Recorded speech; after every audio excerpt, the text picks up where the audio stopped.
Guys, this is not a knife video. This is talking about lube. Well, it is a knife video. I'm talking about lube for knives. Different types of knives use different type of lubrication. In my opinion, I find that grease works better on bushing or on washer run knives, and oils work better on bearing run knives. But we're going to talk about what my recommendations are because there's a lot of it out there. So I'll tell you what my favorites are. All right, guys, we're going to talk about the topic of lubrication, like I said in the title. Now, there's a bunch of different types of lubricants. You can get this PETF. This is REM oil, which is a different type of PETF, nano oil, stuff like that. So we're going to clear this out, and I'm going to show you the ones that I use and some, the ones that I recommend, and then some stuff that you can use as well. But all of this stuff is subjective. If you have a specific lubricant you like to use, like if you like to use Daiwa rod and reel oil on your knives, that's fine, or 3 and 2. I just personally think that the choices I'm going to show you are much more solid choices specifically for knives. So let's get this out of the way. We'll talk about our first one, which is my most preferred, KPL. Now, I like KPL because, one, it comes in 3 different weights. You have your regular. Now, this is an older bottle, and I've wiped most of the markings off. This is their regular weight. This is the ultralight, and then this is the heavy. So the heavy is for detent balls. The regular is right for on your bearings. It's just about right. And then this ultralight is great for out the front knives. I like the fact that they went ahead and made something specific for out the fronts. Now they have 3 different weights. I will say that I think that this gets you the best all around. This is the best lasting. All their claims that they say, like it keeps the grit in solution, stuff like that. I've tested it. I use the ultralight actually as sharpening lube on my Arkansas stones, which are natural stones. You use oil as opposed to water on those. And it works really good, and it does absolutely keep the grit in suspension. I have never had anything load on my stones. This regular weight is great for any of the bearings I've ever had on any knife. It's always worked really well. The KPL heavy can be kind of problematic. You can get too much of it on the detent ball. And the other thing is sometimes it's hard to get it out of the tube. I found a solution. I took a water bottle lid and I super glued it to the cap, and that way it stays upright and it doesn't have air in the nozzle. It's constantly full.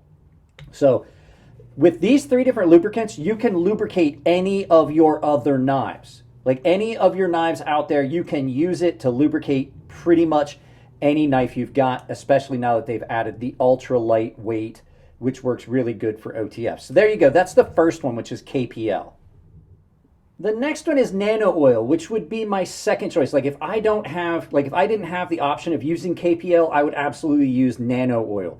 Nano oil is pretty good. The problem I have found with it is it does have a tendency to gum up a little bit more than KPL. It has a tendency to get a little bit varnishy and want to get sticky. And you absolutely cannot use this nano oil, this 10 weight nano oil, or any of the nano oil I've seen. You cannot use these on autos. The problem with out the fronts is you put this in there and it starts to evaporate. It gets gummy, and then you lose the action, and then you have to take all the old oil out of that knife.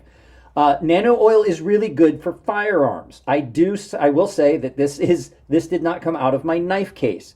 This came out of my Pew Pew safe because I use this as a lubricant for most of my Pew Pews and firearms. So, and that's what it was designed for. It's armament lubrication. So this stuff is great. The fact that it is such a small molecule, it allows it to impregnate the steel and get in, and you don't need much. You can use this. Bearing knives, this is amazing. I meant to mention this. We talked about KPL. I don't recommend any oil. This is for bearing knives only and OTFs. That's what we were talking about previously. I don't recommend any oil on a washer knife like this. I find that they don't do as well. They don't hold up as long. We'll get into that in just a minute. So this is a great lubricant. If this is what you want to use, yes, absolutely. And it's not hard to apply. It comes in a very easy to use needle oiler. Gosh, geez, Mike. And it's really easy to pinpoint and apply. I don't think it has as good a capillary action to get down in the bearings from the top. If you happen to have a knife that you want to lubricate from the top and not have to take apart, I don't think that this has as easy a time to get in as the KPL, but it still works really good. So there you go. There's your second option, nano oil. Okay, the next one is Rem Oil, but I have something out here. Someone sent me, one of my subscribers sent me this bottle of White Lightning Epic Ride. They said that they use it on their knives and they found it to be great. I'm going to disagree. So the problem with these are, this is Rem Oil, which is a PETF. It has got PETF in it, Teflon in it, that stays behind. These are dry film lubricants. What happens is these have got a solvent that the PETF is dissolved into, and as it evaporates, you're left behind a small layer, a level of Teflon that acts as a dry lubricant. The problem is, this one works really good. I will say for out the fronts, this used to be my go-to before they started making a KPL Ultralight. Rem Oil evaporates off, and you really don't have any lubrication except for the Teflon that's left. This one I absolutely do not recommend. This was not a full bottle when I got it. A lot has evaporated out. This has a high level. You can see it. Look at how milky that is. There is a lot of Teflon in here. And that sounds like a good thing, right? But the problem with it is as the evaporation happens and these things evaporate out and they leave that layer behind, it gets sticky and it varnishes up and it collects stuff and it gets sticky. It's the same reason I don't like to use CLP on firearms, because it does the same thing. PETF is okay for some applications. I really don't like it in knives. Like I said, you can get away with this on an OTF, but the problem is you're going to continually add, and what it winds up doing is it cleans up the gunky stuff while it's still liquid, and then it leaves behind, and then it starts all over again. KPL does not do that. This absolutely leaves a thick, heavy, sticky layer. I absolutely do not recommend this White Lightning Epic Ride as a knife oil. It's probably good for a lot of other things, but I do not recommend this for anything. But like I said, as an alternative to KPL Ultralight, if I was going to have to recommend something for OTFs, I think that Rem Oil would be it. It works really well. You just have to reapply it way more often than you do the KPL Ultralight. So there you go. Rem Oil would be an alternative. So now this one is one that I'm going to say, like I have recommended for a long time. I've told everybody use fluorinated grease. Now we're getting to greases. This is what you're going to use on your washer run knives, like your Benza. So for years I've been talking about this, and the reason I'm going to say that the other alternative is probably better is this is almost prohibitively expensive. This is TW25 Bravo. It's an extreme performance synthetic grease. The military used it for a while on some of their chain guns and things like that. This was something that they were getting rid of. It was not on the spec list anymore. We couldn't use it in the armory, and they were throwing it away. And I confiscated a bottle of it. This is a synthetic grease that works really well. You do have to stir it up every once in a while. You can see it's separating a little, but it is shelf stable. It doesn't break down. It's heat resistant, things like that. And this is possibly the best lubricant for knives that run on washers. It absolutely is amazing. It works super well. It's easy to apply. It doesn't stain things. Like you get it on your clothes, it washes out. It's a synthetic grease. It doesn't have a bad smell. And it does an amazing job to lubricate things. All of my washer run knives run on TW25 Bravo. But like I said, I was lucky enough to get this 8-ounce bottle. This is literally, I think this stuff is $12 or $20 an ounce. So I have 8 ounces here. This would be prohibitively expensive for a lot of people. This was getting thrown away, and I said, well, we're not throwing it away, I'm keeping it. So if you can get some of this, it lasts forever. It doesn't break down. It doesn't get sticky. It doesn't dry out. It just literally continues to work until it collects enough gunk and stuff in the workings of the knife that you have to replace it, just like you would with fluorinated grease. But this stuff is amazing. The longer you leave it on, the smoother it seems to be. The only issue with this, and I'm going to tell you right now, is you have to use some sort of a solvent, a dry solvent like acetone or some like spray solvent to clean all the oil, all the regular oil off of your knife. You cannot use solvent-based, regular-based oil or solvent-based greases with this. So it has to be completely cleaned before you apply this, or you're not going to get the results you want. It's going to separate and things like that, and it's not going to stick to the material. So if you've used an oil-based lubricant, you have to completely clean it before you use this. But this is hands down the best grease for any of the bearing or washer run knives I've ever used. But like I said, downside, super, super expensive.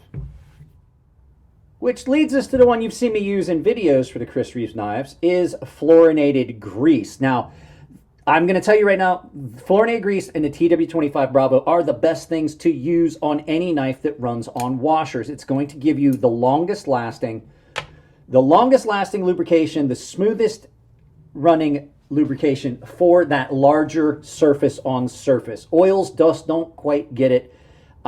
These work really, really well. Fluorinated grease, this is the one that came with my Sebenza. This is a 5-gram pack. You don't have to use this specific fluorinated grease. Any fluorinated grease is great. You can reach out to Chris Reeve Knives and get more. There's a phone number right there.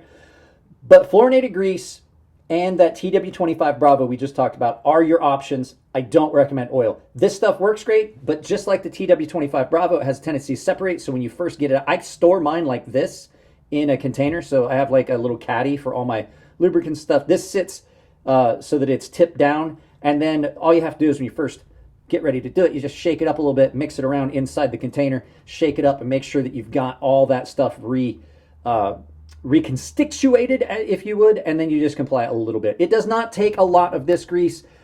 It doesn't take a lot of this. That way, you could get away. Like I said, literally, I have been using this same tube of it since 2015, I think, when I got this, 2015, 2016 timeframe, when I got my new Sebenza. A little bit of this will last a very, very long time. But there you go, guys. That was just my recommendations on oils. I don't recommend, like I said, this one I don't recommend at all. The only reason it was there is I just wanted to show it. I'm not a fan of the PETF stuff, PTEF, or however it is, the Teflon, because like I said, as things evaporate out, you're left with like a varnishy, sticky coating. It's the same thing like CLP. Some people are like, oh, just use CLP, clean, lubricate, and protect. I don't. It's going to gum up. And absolutely, frog lube, the frog lube stuff that people use for on firearms that you put on and you like bake it on, don't use that in knives. I've had to take, it's hard to get removed, and it gums up everything. So there you go, guys. Just a quick talk about my preferred lubrication for knives. There you go, guys. That was just real quick. That's 5 different types of lubrication, and it wasn't intentionally like my 5 fast. That just happens to be the 5 types of lubrication that I have here. My wife actually uses KPL on her sewing machine, and she loves it. It works really well. I have to order some more for her. She has her own bottle that's almost empty. So yeah, the only thing I would say is I absolutely do not recommend the PETF stuff. It does have a tendency to gum up. And everybody's like, well, rem oil works really good, or works really well. But when you're adding it to a knife that's dirty out the front, what you're doing is you're basically reconstituting the Teflon that was there, and you're cleaning up the gunk with the solvents that are in it, and as it drives away. And also WD-40, same thing. WD-40 is basically a water dispersant. It does not provide much lubrication. It's a solvent based, it evaporates off, and it really doesn't do you much good. So guys, that's it on this one. If you like the videos, give them a thumbs up. If you don't like them, give them a thumbs down, but tell me why I can't change the content if you don't tell me what you don't like. If you want to support the channel, it's as simple as like, share, subscribe, drop a comment, hit the bell icon. If you do hit the bell icon, make sure you've got it set for all, and make sure you got notifications turned on your device. And the likes are the best thing you can do for any channel. I'm going to do this for the rest of the time I do videos. Liking a video helps show YouTube that you appreciate the content, that it has value to you, and they're going to start recommending it. So if you watch a video on a channel that you like for more than 15 seconds and you haven't dropped a like, you're doing them a disservice. If you want to support the channel financially, I have a bunch of affiliate links. I'm working on setting up the CrazySharp store on Amazon, where you're going to be able to go in and just see my recommended stuff. But until then, use the affiliate links down below. It doesn't matter what you click on. You can purchase anything regardless of what it was you clicked on. I still get credit for it. So just use those like a door into my affiliate store, and any purchases you're going to make on YouTube or on Amazon, please do that. I also would say use my affiliate link for Coffee Brand Coffee, some of the best coffee. You can save 5% off really good coffee. I love it. 2A Dave, one of my paying members, his wife loves the French toast coffee. So, and the final way is I do have a membership. It's all tier based. All the members have access to my Gilded server, which is just like Discord. Baseline and premium tier members are automatically entered into giveaways that I do on the Gilded server. And the premium guys have access to a sharpening tutorial series here on YouTube behind that paywall. Guys, there's also a merchandise store down below. You can see that. It saves, like I have a coupon code that saves you some money. It's CrazySharp, all one word, capital C, capital S, CrazySharp. Guys, that's it. I love you all. Keep it clean in the comment section. Not only does it make it easier to moderate the channel, it makes sure that your comments get seen by everyone. If it's your birthday, happy birthday, and I'll see you in the next video.